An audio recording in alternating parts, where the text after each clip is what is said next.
बातमी नाशिकमधून नाशिक जिल्हा बँकेने दिलेल्या अनियमित कर्ज वाटप प्रकरणी आता आज सुनावणी आहे। राज्याचे सहकार मंत्री बाबासाहेब पाटील यांच्या उपस्थितीत सुनावणी होईल।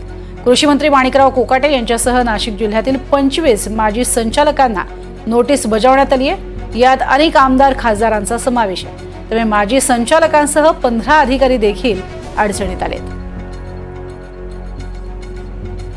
ग्राफिक्सच्या माध्यमातून पाहूयात कुणावरती किती कर्जाचा ठपका आहे। माणिकराव कोकाटेंवरती 1,87,00,000 कर्जाचा ठपका, शोभा बच्छाव यांच्यावरती 2,11,00,000, दिलीप बनकर यांच्यावरती 8,65,00,000 इतक्या कर्जाचा ठपका आहे। तर राहुल ढिकले यांच्यावरती 8,76,00,000, राहुल आहेर यांच्याकडे 43,00,000, नरेंद्र दराडे यांच्याकडे 8,89,00,000 रुपयांचा ठपका आहे।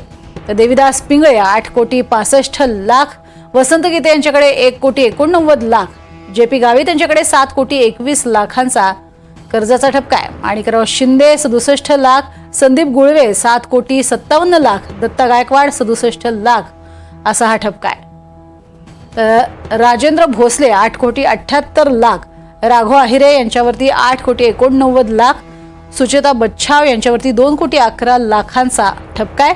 चंद्रकांत गोगड 1,32,00,000, तर नानासाहेब पाटील यांच्यावर 8,78,00,000 ठपका आहे। राजेंद्र डोखळे 8,89,00,000, माणिकराव बोरस्ते 7,02,00,000 असा ठपका आहे।